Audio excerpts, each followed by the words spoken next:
Oth-Zorak. Cole's sleep was interrupted by a swift kick in the ribs.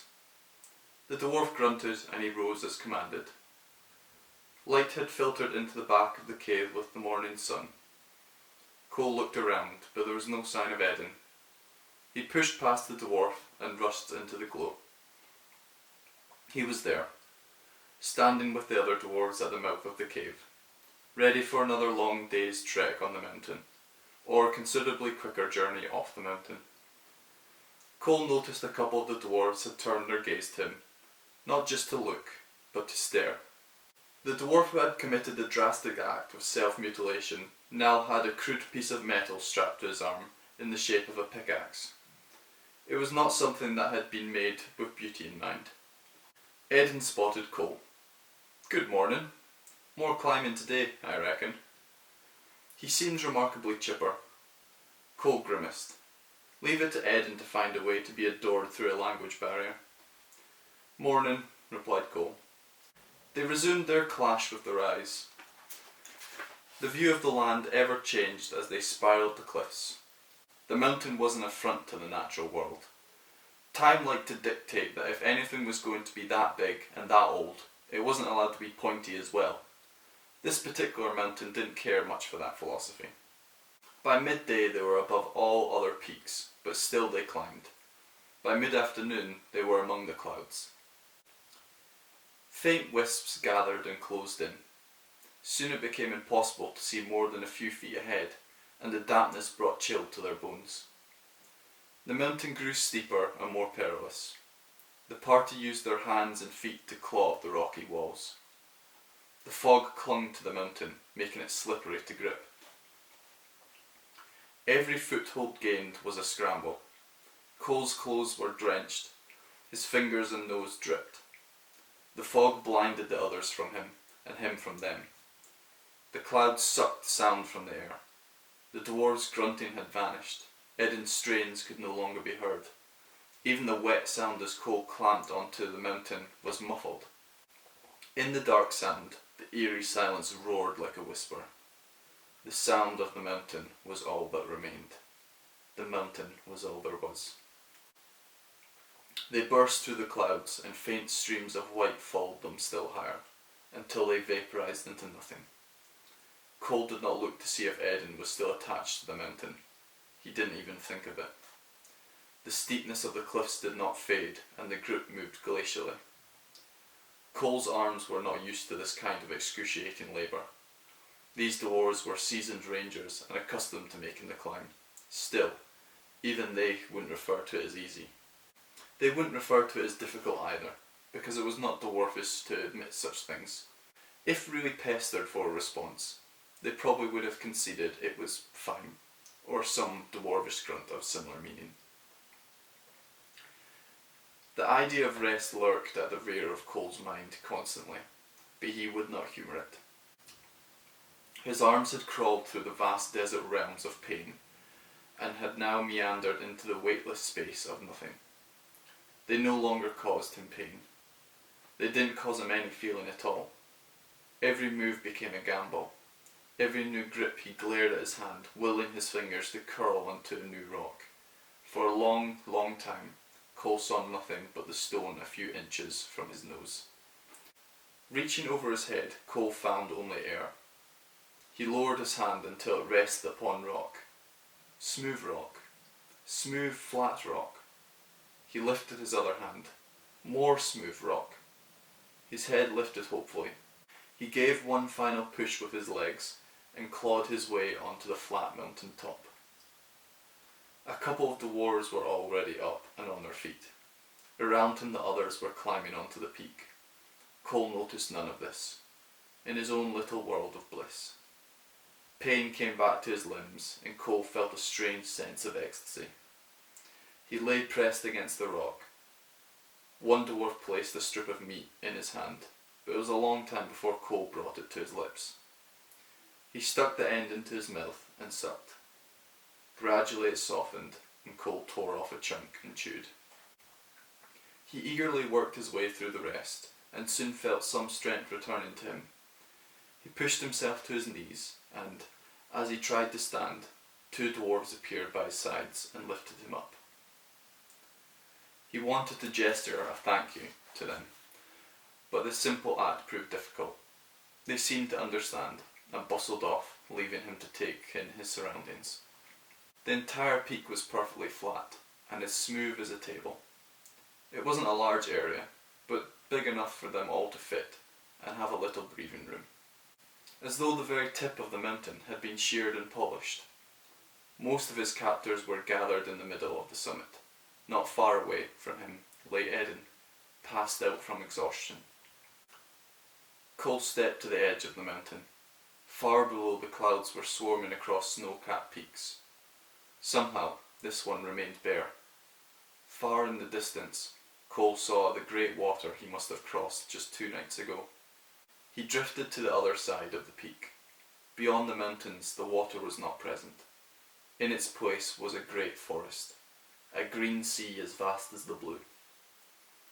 There was a groan behind him, and Eden rolled onto his back, looking mildly perplexed. He took an absent-minded bite out of the meat in his hand. Cole walked to him and sat down. "We didn't die, did we?" Eden asked. Cole allowed himself a smile. "No, not yet. How are you feeling?" "Shattered." "It was quite a journey. Eat the rest, it helps." Eden took another bite and gnawed it down before he swallowed. "Would you like to see where we've arrived?" asked Cole. Eden got to his knees. Cole stood up and helped him to his feet. Together they wobbled towards the edge. Eden studied the stone beneath their feet. "Not a bad place for a rollerboard, this." "Yes," said Cole, as he led Eden to the edge. "Possibly need another area to practice first." Eden used Cole to steady himself at the edge. "Makes you feel a bit sick, doesn't it?" "Come to the other side." Eden slowly peeled his eyes away from the view. The dwarves were looking at them and parted to reveal a square hole in the surface of the peak. The leader gestured with his head for the creators to approach, and they did. One dwarf produced 4 torches from his pack and lit them. He passed 3 to his companions. One entered the hole and disappeared below. 2 dwarves followed suit, with another torchbearer behind them. The ginger dwarf gestured for Cole to go next, and he went behind Cole, followed by Eden. The other dwarves filed in, covering the rear. The company disappeared down the mountain's throat. The staircase spiraled into darkness until it fell upon a corridor. The passage went off in opposite directions. The dwarves did not hesitate in choosing one. They reached a fork, and again the lead dwarf chose which path to take without a moment's thought. They reached another staircase and continued down. The next level was more complex, with triple the number of forks and passageways. The dwarves led the creators through and down again. With every descent, the passages became more and more convoluted as the mountain widened. The creators probably should have been worried about how they were ever going to escape this place, but all either of them could think about was what would happen if they got lost. They would never be able to work their way back up to the surface on their own, and likely the dwarves would never find them, or even bother looking. The dwarves became their lifeline, an ancient abduction technique cultivated by the dwarves. They found it worked far better than the more conventional methods of binding limbs. People always had another knife hidden on them somewhere that they would use to tediously cut their binds when they weren't looking. They descended another level. With every staircase taken, Cole could feel heat radiating from the walls grow stronger. At last they entered a charmed circular chamber. In its centre burned a white-hot fire. The 4 dwarves stood forward and added their torches to the flames. The heart of the mountain barely seemed to notice the addition, but all dwarves bowed their head and muttered to the inferno. 8 passages led from the room, 4 corridors, 2 descending stairs and 2 ascending stairs. The dwarves led the creators to the other rising staircase, and they ascended into darkness, now without light. The black of the cave from the night before seemed blinding in comparison. That was umbra, that was shade That was night. This was not the draining of light. This was where light would never be. This was Eigengrau. This was complete. This was nothing. The creators ran their hands along the wall, feeling their way, fearing the dark. The dwarves did not. They knew these ways with absolute surety. The creators felt pathways open in the walls, passages they did not take. To begin with, whenever they passed one of these, they would reach out for the dwarf in front to make sure they had not taken it. After a while, they learned to trust their ears and follow the dwarf's breathing and heavy footfall. Twice or more they took a staircase up, but their movement was mostly down. The creators were tired again and began to grumble about their current situation. But they needn't have. Their destination was not far away now. They were just above the belly of the beast. They came upon another spiral staircase, much wider than the one they had taken to enter the mountain. The dwarf leading the way took things slowly, wary of the danger. Just faintly, Cole began to see the outline of the steps.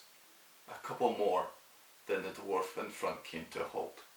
They stayed where they were in silence. Cole squinted with his eyes, but the steps had shifted back into darkness. They began to move again, and Cole spotted the outline once more. Then they stopped again. Steps! I can see steps! Light! Eden frantically tried to push his way down the stairs, but the ginger dwarf grabbed him by the chest, and in a swift move, decked Eden onto his back, and planted one dense knee on his chest. Eden continued to wrestle the dwarf, but he was easily overpowered. The dwarf stood off.